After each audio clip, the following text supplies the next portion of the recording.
Someone waited inside the culvert, and I didn't understand that until I heard a boot scrape on concrete behind me. It was September 2009 in Kisatchie National Forest, Louisiana, with the afternoon bright and the air thick enough to taste pine resin. I'd driven out to verify a vandalized boundary sign and fresh tire ruts, the kind of nuisance call that usually ended with a few photos, a short report, and a note for the parish sheriff. At the trailhead, I found a cooler buried under pine straw like somebody hid it in a hurry and then came back to make it neat.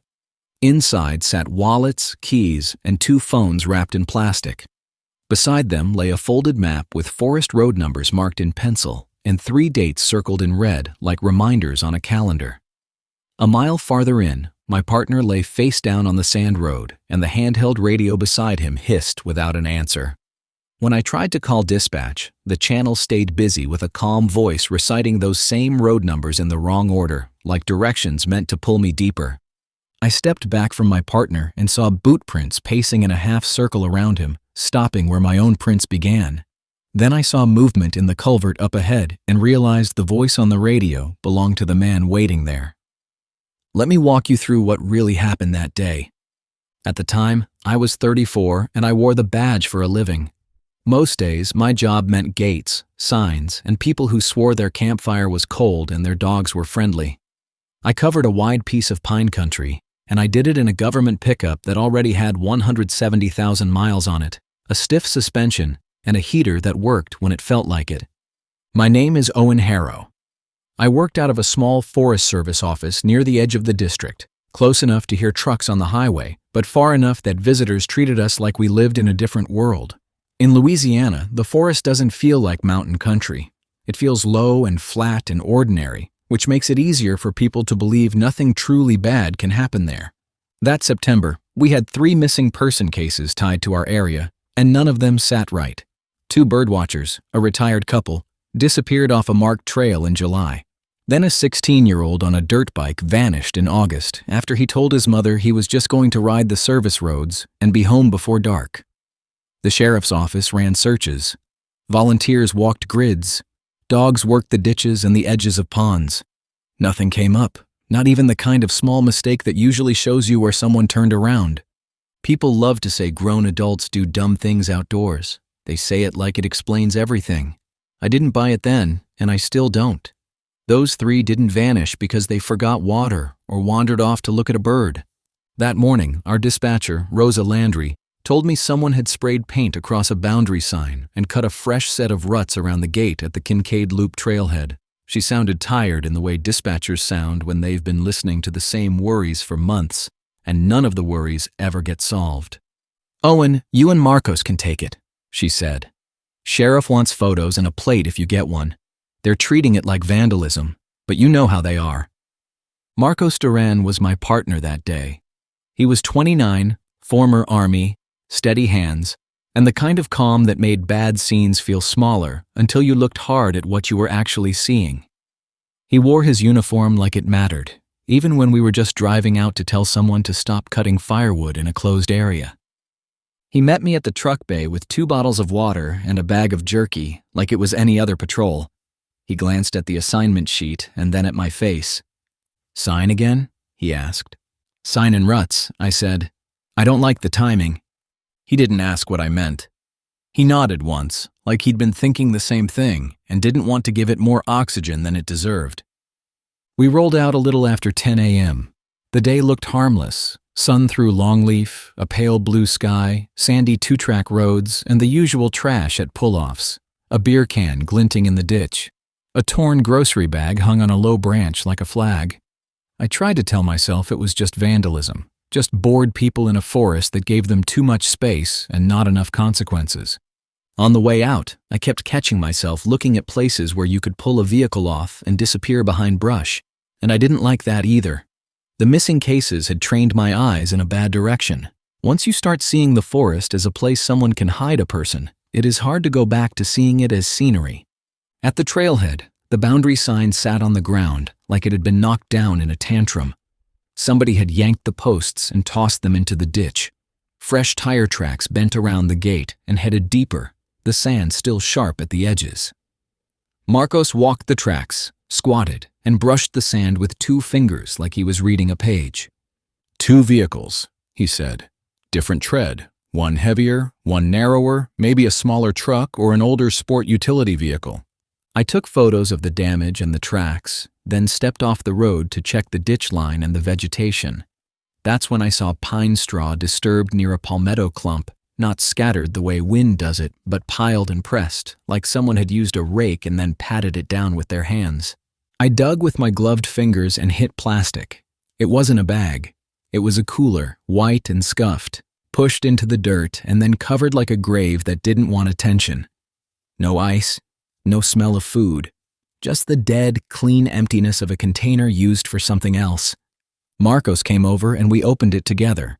Wallets, keys, 2 phones wrapped in plastic like someone planned to keep them dry, a cheap silver watch, a small pill bottle with a pharmacy label, a folded paper map, creased and refolded too many times. It felt like finding someone's pockets dumped on purpose, arranged so you couldn't pretend it was an accident. I set the cooler down and kept my voice low, even though there was nobody around that I could see. "This isn't trash," I said. "This is a collection." Marcos stared at the phones the way you look at something that should be normal, but isn't, like a child's toy left in the middle of a highway. "This is evidence," he said. "This is all of it." I keyed my radio. I kept it simple, the way you do when you want your words to be usable later. "Rosa, this is Owen at Kincaid Loop. We found personal property at the trailhead. Multiple wallets, keys, phones. Request sheriff response and a case number." The radio stayed open longer than it should have, like the air itself didn't want to let go. Then Rosa answered. "Copy, Owen. Stand by." A second voice pushed through before she could say more.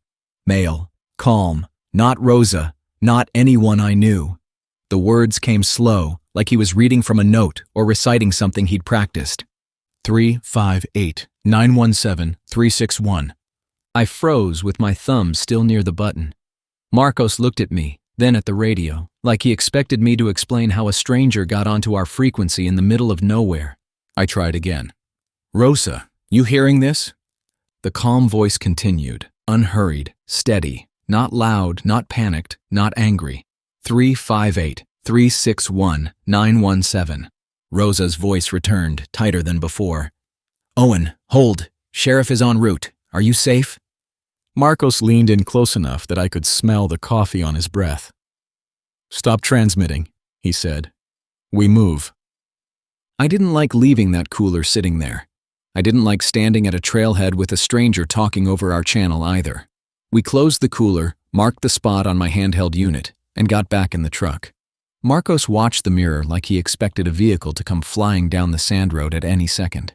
We followed the ruts around the gate, slow enough to spot anything unusual, fast enough to keep from sitting in one place. A half-mile in, we found the second problem.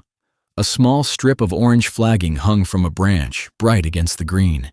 It matched the kind we use to mark hazards for crews, the same color you see on survey tape around a washout. Marcos took it down and inspected the knot, turning it over in his fingers like it mattered. "Not ours," he said. "Wrong tie. Whoever did this has seen our stuff, though." That's when I saw the folded map from the cooler in my head again, and the circled dates. I handed the map to Marcos as I drove. He opened it on his knee and traced the pencil marks with the tip of a finger. "It's not a trail map," he said. "It's a forest road sheet. Somebody printed this from an office system or got it from someone who did." He pointed at a line drawn in pencil, neat and deliberate. It ran along several numbered roads and ended at a drainage crossing. Then he tapped the dates circled in red. July 18th, August 9th, August 27th. He didn't have to say what those dates were. Those were the dates the missing cases lit up, the days the calls came in, the days the searches started and then died out. We came to a spur road that wasn't on any public map, no sign. Just a narrow cut with fresh sand and tire edges too clean. Marcos pointed at it without looking away from the tree line. "That's new," he said, "and it matches the pencil line. Whoever did this wants us to take that." My gut told me to stop, turn around, and wait for deputies. My brain told me those missing people deserved faster answers than that. The problem was, my brain had been losing arguments lately. I turned in, The spur led through thicker brush and dropped into a low area where water collected after rain. The road felt wrong, too clean, like somebody raked it. The pines were spaced in a way that made the shadows look like bars across the sand. The air went still, and when the air goes still in Louisiana, you notice it because the insects usually keep working no matter what.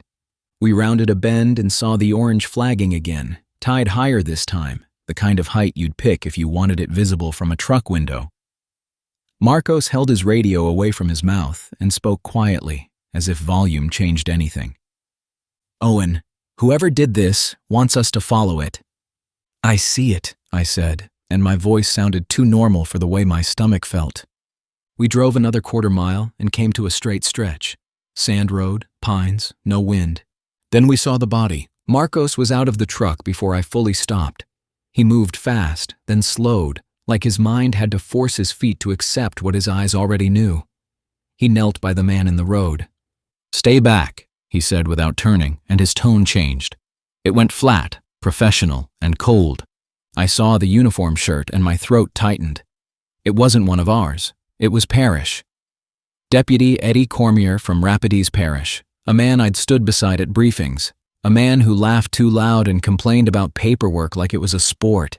His hat lay in the sand. His eyes were open. He wasn't moving. Marcos checked him fast and then sat back on his heels. "He's gone," he said. And he didn't have to add anything else. My hands went cold on the steering wheel. The missing people were no longer missing in the way we had hoped. This was somebody who hunted, somebody who understood our routines well enough to time things and leave objects like bait. I grabbed my handheld radio and tried to call Rosa. I kept my voice steady because I needed my hands steady. "Dispatch, we have a deputy down. We need immediate response. Send 911 and sheriff units to our location." The channel did not clear. That same calm voice filled it again. 358-917-361. It hit me then. He wasn't giving directions to help. He was filling the air so nobody else could talk, like a man holding down a door so it couldn't open. Marcos stood and pulled his own radio free. He tried a different channel, then another. He looked back at me, and his calm finally cracked at the edges. "He's on our frequencies," he said. "He's blocking. He's doing it on purpose." I stepped out, keeping my eyes on the tree line. I didn't see anyone, but I felt watched in a way I had never felt in uniform. Not like a camper watching to see if you'll leave. Like a person watching you the way you watch a deer through a scope. Marcos pointed at the sand around Eddie's body. "Boot prints," he said. "Not Eddie's. Wide heel, heavy step." The prints circled the body in a slow loop. They stopped near my driver door, exactly where I had stepped out. Marcos's jaw tightened and his eyes flicked to my boots, then back to the prints. "He walked right up here," he said. "He stood where you're standing." I forced myself to move away from that spot, like the ground itself had become a trap.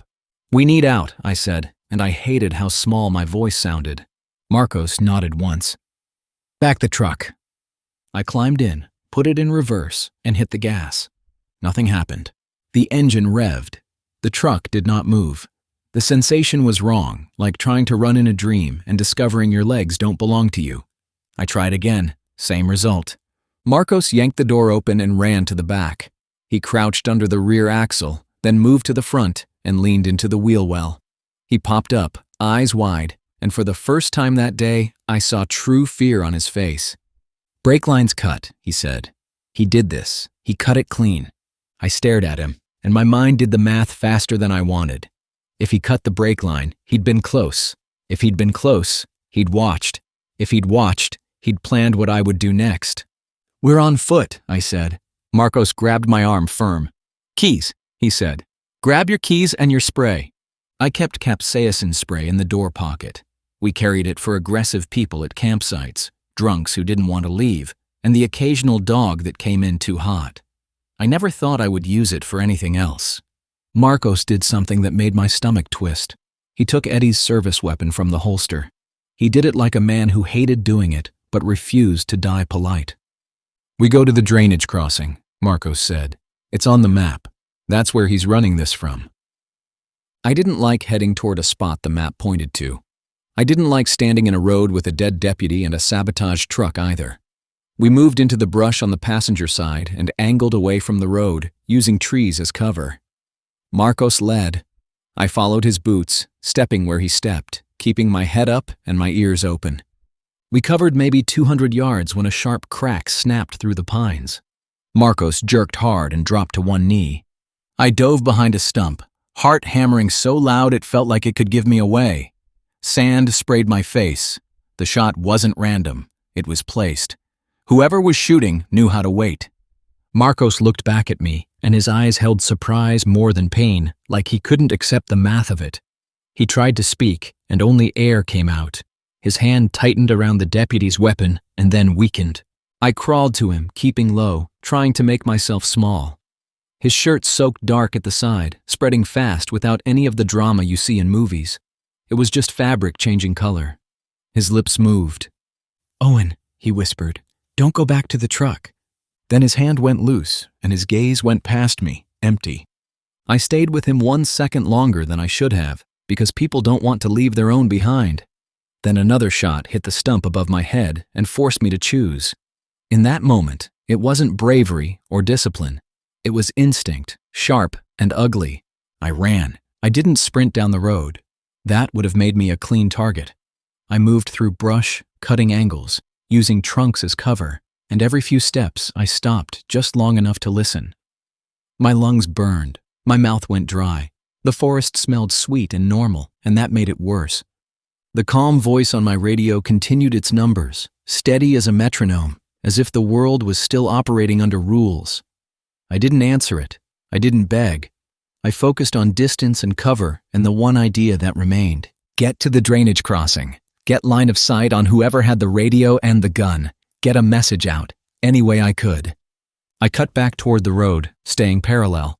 I kept expecting to see movement in the tree line, the flicker of a sleeve, the blink of sunlight on glass. Instead, I saw nothing, which felt like being hunted by weather.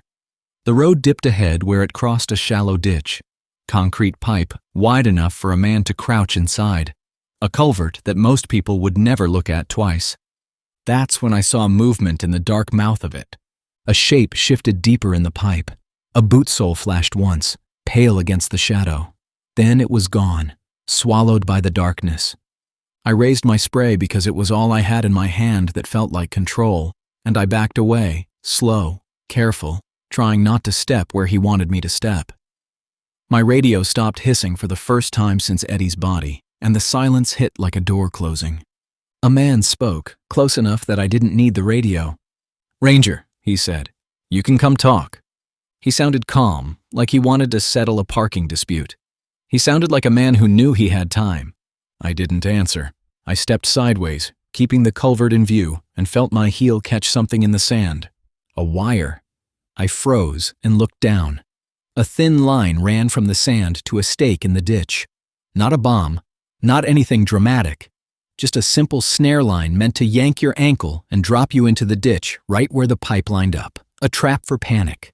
A trap for the one mistake people make when they realize they're in danger. I lifted my foot, eased it free, and kept moving, my heart punching at my ribs. From the culvert, I heard a soft chuckle, not loud, not wild, just enough to tell me he enjoyed watching me learn. I turned and ran again, harder now, toward the open service road that led back to a public gravel route. Behind me, a shot hit the dirt where my foot had been. The sound was clean and sharp, and the impact made a dull thud, like someone clapping once in anger. I hit the service road and kept moving until my legs started to wobble, and then I forced them to keep going anyway. My radio was still dead, still filled with the ghost of those numbers. I didn't know if Rosa could hear me, and I didn't know if the sheriff could reach me before he did. Then I saw dust in the distance and the shape of a parish unit coming fast, bouncing over the washboard. It felt unreal, like a mirage. The truck slid to a stop, and Deputy Lance Boudreau stepped out before the door fully closed, scanning the tree line with his weapon up. "Owen," he shouted, "where are you?"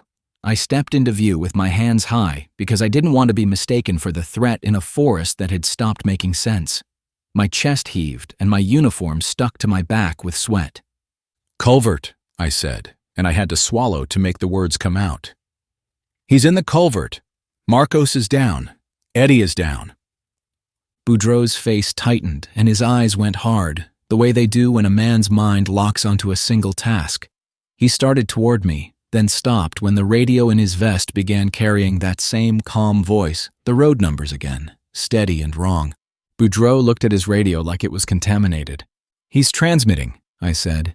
"He's been blocking us. It's not dispatch." Boudreau nodded once. "Point me." I pointed, and the act felt heavy, like I was pointing at a place where the world had cracked. We moved together, low, using the roadside ditch for cover. Boudreau didn't rush it. He worked like a man who'd seen ambushes and respected them. He checked angles, scanned brush, watched the culvert mouth the way you watch a doorway you know someone is behind. When we got within sight of the culvert, the calm voice stopped again, as if the man wanted his real words to land clean. From inside the pipe, the man spoke. "Two now," he said. "That's better." Boudreau answered, loud and clear. "Come out," he said. "Hands first." For a moment, nothing moved. The forest held its breath. Even the insects seemed quieter, or maybe my mind just couldn't spare attention for them anymore. Then a hand appeared on the concrete lip, slow and empty. Then the man stepped out. He was male, mid-30s to 40, average build, work pants, boots, a faded shirt that could have come from any hardware store rack. No mask, no face paint, no drama. He held a handheld radio in one hand and a gun in the other, and he aimed the gun toward Boudreau like this was a simple negotiation, and he had the only leverage that mattered. In that instant, my brain didn't offer options. My body moved on its own. I raised my spray and fired. The stream hit his face, and he flinched hard, weapon dipping as his head jerked away. His calm broke for the first time, replaced by a sharp, involuntary reaction, and that was all Boudreau needed. Boudreau fired 2 shots, controlled, close together. The man went down on the sand by the ditch and did not get back up. Everything after that moved fast and slow at the same time. More units arrived, tires throwing dust, doors slamming, voices layering over each other. An ambulance came that couldn't help the dead, and the paramedics still did their motions because that's what people do when they need their hands to have something to do. Someone finally found a clear channel, and Rosa's voice came through, tight and shaking, repeating my name like she needed to hear me answer to believe I was still there. I answered once, and then let someone else take the radio because my hands were starting to tremble in a way I couldn't control. I led them back to Marcos. I said his name once and then stopped, because saying it didn't change anything. Deputies secured the area. They laid out tape that fluttered in the breeze like decoration for a scene nobody wanted. They found Eddie's body on the road and treated it with the same care you'd treat a family member, quiet and respectful, because law enforcement is a small world when things go wrong. They photographed boot prints, measured distances, bagged casings, and wrote down times as if paperwork could fence off what had happened. Near the culvert, they found the man's setup: a cheap programmed radio with an external battery pack, a simple voice recorder wired into it, playing those road numbers on a loop. He didn't need to talk all day. He just needed the channel busy, and he needed us listening. They also found a small scanner and a notebook with frequencies written in clean block letters. He had been learning our habits. He had been patient. Farther back, off the spur road, they found his camp hidden behind brush and old pallets. It wasn't a cabin. It wasn't a tent you could spot from a road. It was a low, practical setup designed to disappear, with tarps, a dug-in fire spot, and storage tucked under pine straw. There, they found what the missing cases had been circling. A shallow pit covered in debris held the retired couple, wrapped and buried. Another spot held the dirt bike helmet and what was left of the teenager's backpack, stripped of anything useful and placed like trophies without the courage to display them in the open. The map in the man's pocket matched every date, every movement, every road number he'd used to guide people where he wanted them. The sheriff called it closed within a week, at least in the way agencies like to call things closed. They had the gun. They had the recordings. They had enough to tie the missing persons to the dead deputy and to the suspect. They had enough to tell the public a story that sounded clean, a story with an ending. The piece that stayed with me didn't come from the shooting. It didn't come from the trap line or the brake cut. It came from a small metal box in the man's camp, the kind you'd use for tools or nails. Inside were worn name tags from parks and forests across 3 states, real ones, not souvenirs. Some were cracked, some were bent. All of them had been carried long enough to rub the finish down. The sheriff traced each one. Every tag matched a report, a staffer who quit suddenly and never said why, or a seasonal employee who disappeared years earlier and was later found in a remote ditch or creek bed with no clear explanation. Names I didn't recognize, agencies I'd heard of, a pattern that didn't belong to one forest. This man didn't start with our district. He just got comfortable there, and comfort is what kills people in the woods. Comfort makes you step off a trail. Comfort makes you follow flagging you didn't hang. Comfort makes you believe the voice on the radio belongs to someone who wants to help. I transferred out the following spring. I told people it was for career reasons, closer to family, a better fit. Those were all words that sounded acceptable. The truth was simpler. I never drove past that culvert again because I learned how quiet a man can make a forest when he wants you to walk the right way.